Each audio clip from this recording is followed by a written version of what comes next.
Welcome back to Brain Whale. Today we will be discussing about angles in standard position following the lecture on other angle measures. So we know that angles in standard position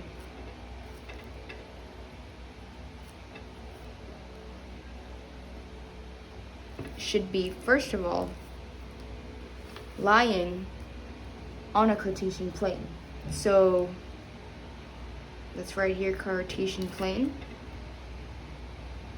Second, it should be having an initial side that is on the positive x-axis. And lastly, it should have a vertex at the origin. Okay? So I'll give you several examples, but I'm going to be starting with this. It's a Cartesian plane. So let's say I've got an angle right here. This is around 45 degrees. And its initial side is on the positive x-axis, which means this is an angle in standard position. Next, let's try another one. Excuse me for the lazy arrows, but what if we've got an angle that is here? Is it in standard position, considering that it ends at the negative y-axis? But still, it has an initial side and the positive x. So yes, this is still an angle in standard position. How about this? Nope. Why? It's from positive y with an initial side, not the positive x. Lastly, still no.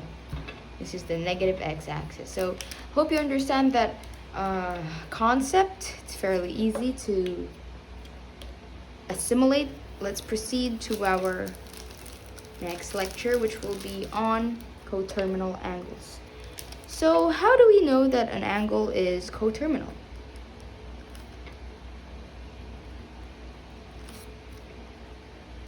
Well, it's fair to say that an angle could be considered coterminal if they have the same initial side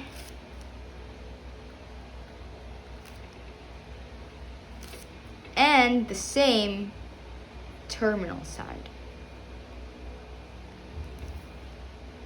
Another way to determine if their coterminal is if they vary in measure, therefore they have different amounts of rotation.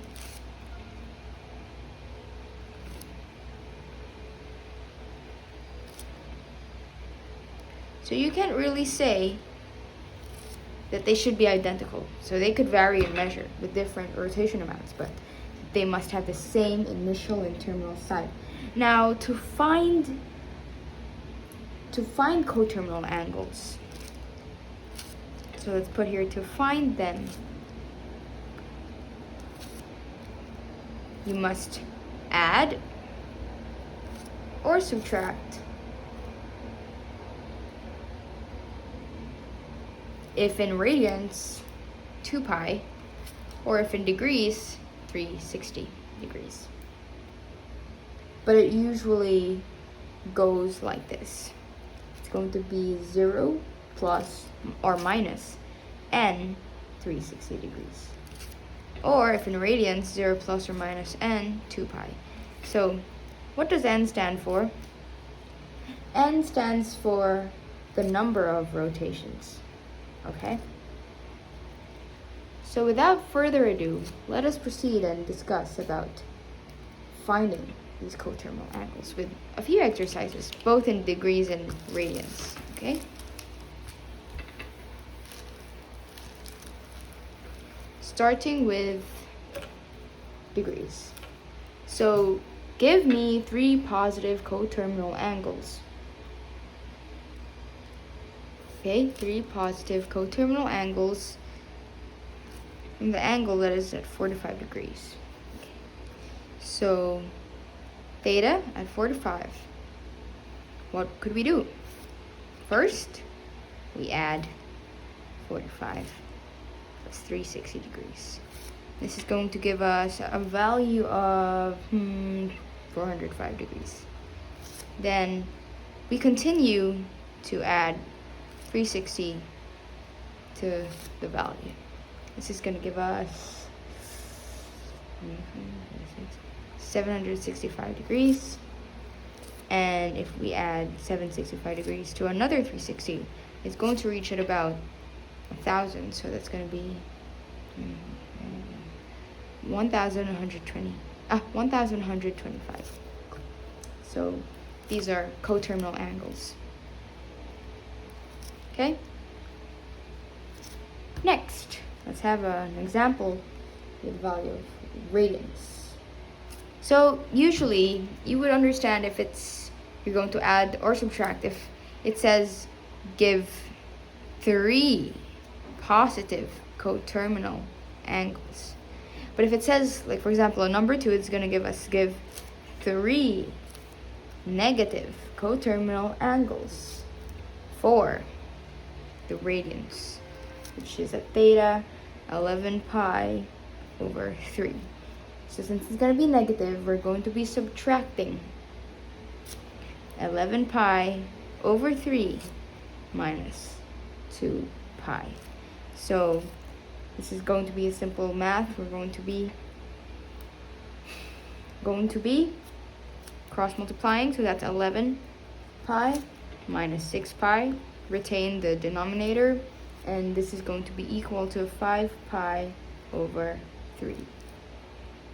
And notice that this is positive. So we're still looking for negative, right? We're still looking for the negative coterminal angle. So what we're going to do is we're going to be subtracting.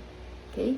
So to subtract, let's subtract 5 pi over 3 minus 2 pi.